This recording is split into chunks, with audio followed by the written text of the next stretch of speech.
बोलिए परम पूज्य गुरुदेव की जय। भाइयों बहनों, तो रोपे पेड़ बबूल का, आम कहां से होए।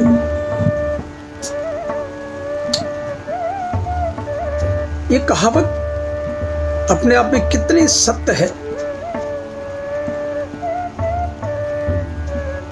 जीवन का प्रारब्ध, वर्तमान, भविष्य से बंधा हुआ है। उसको अपने कर्मों का फल भोगना ही पड़ता है, प्रत्येक जीव को। इसके संबंध में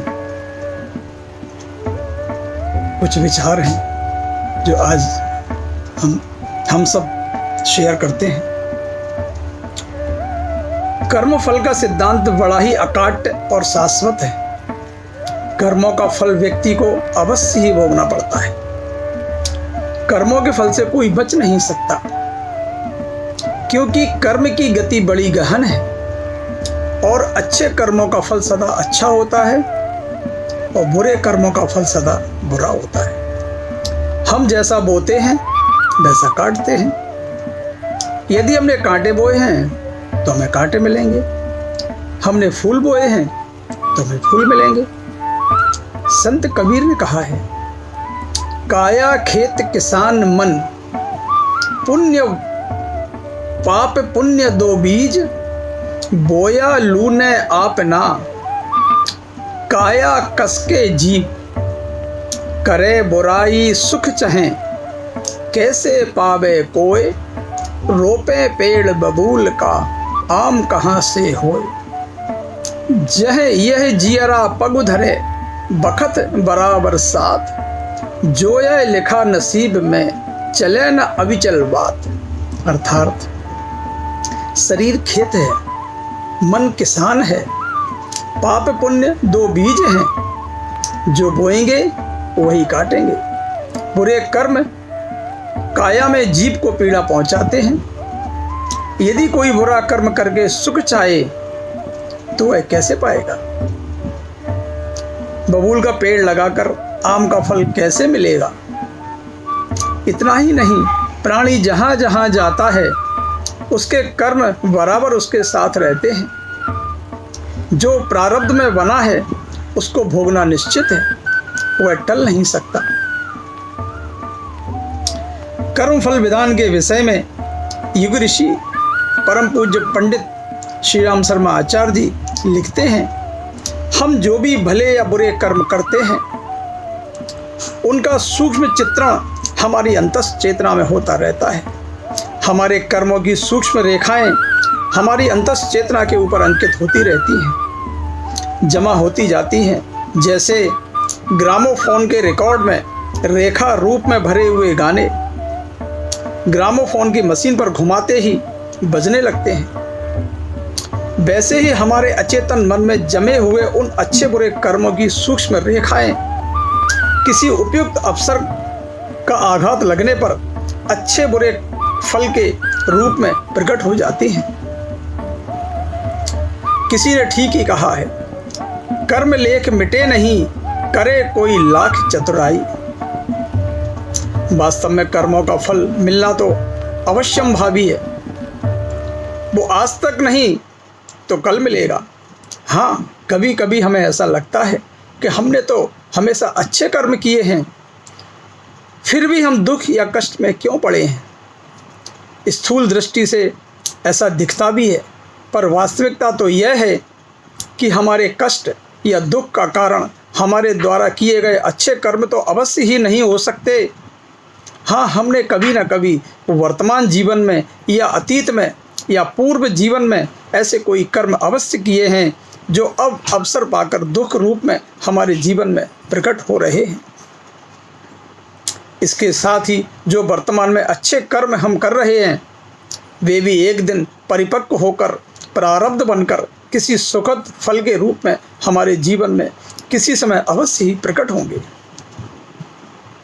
इस संदर्भ में एक बड़ी रोचक कहानी है। कहानी इस प्रकार है कि एक बार देवर्षि नारद भगवान विष्णु से मिलने वैकुंठ पहुँचे। भगवान विष्णु को नमन वंदन करते हुए उन्होंने कहा, भगवान, आजकल धरती पर तो कर्मफल विधान के विपरीत परिणाम देखने को मिल रहे हैं। मुझे धरती पर कुछ एक ऐसी घटनाएं देखने को मिली हैं जिससे मुझे सचमुच बड़ी हैरानी हुई।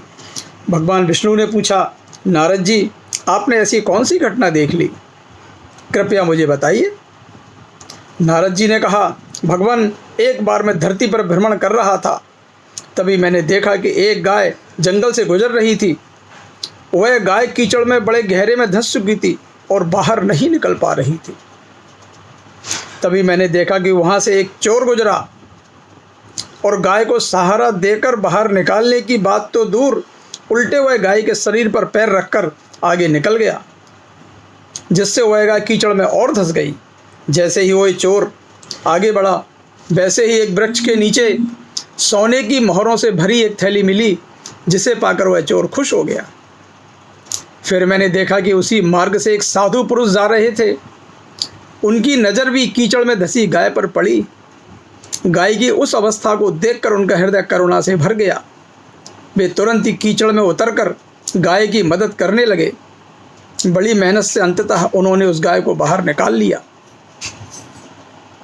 गाय को बाहर निकालते समय जैसे ही वे आगे बढ़े कि वहाँ पर पड़े एक पत्थर से उनका पैर टकरा गया और वे गिर पड़े, जिससे उनके सिर पर गहरी चोट लग गई। नारद जी आगे बोले, प्रभु, ऐसा अनर्थ भला क्यों और कैसे हुआ? चोर को सोने की मोहरें मिली और गाय की मदद करने वाले साधु पुरुष को सिर में चोट लगी, ऐसा क्यों? भगवान विष्णु ने कहा, नारद, पूर्व में किए गए एक शुभ कर्म के कारण चोर को सोने की मोहरें मिली, पर उससे ज़्यादा उसे और कुछ नहीं मिल सकता था। लेकिन उस साधु पुरुष की तो आज जंगल में ही उसके पूर्व प्रारब्ध के कारण मौत लिखी थी, जो गाय की मदद करने के कारण टल गई। इस कथा से हमें यह प्रेरणा मिलती है कि हमारे द्वारा किए गए शुभ कर्म, पुण्य कर्म कभी निष्फल नहीं जाते, व्यर्थ नहीं जाते। किसी न किसी रूप में हमें उनका फल, उनका पारितोषिक अवश्य ही मिलता है। इसलिए अपने जीवन में हमें हमेशा पुण्य कर्म ही करें, शुभ कर्म ही करें। इन पुण्य कर्मों का, शुभ कर्मों का मीठा फल एक न एक दिन हमें अवश्य ही मिलेगा। जब तक हम सभी प्रकार के कर्मों को करने के लिए स्वतंत्र हैं, तो फिर बुरे कर्म का बुरा फल क्यों पाएं, बल्कि अच्छे कर्म, शुभ कर्म, पुण्य कर्म ही करें, जिसका फल हमेशा ही मधुर और मीठा हो। इस संदर्भ में संत कबीर ने एक बहुत अच्छी बात कही है। कबीर चंदन पर जला, तीतर बैठा माही, हम तो दाजत पंख बिन, तुम दाजत हो काहीं। कबीर कमाई आपनी, कभू न निष्फल जाए, सात सिंधु आड़ा पड़े, मिले अगाड़ी आए। अर्थात जलते हुए चंदन के पेड़ पर एक तीतर आकर बैठ गया और वह भी जलने लगा।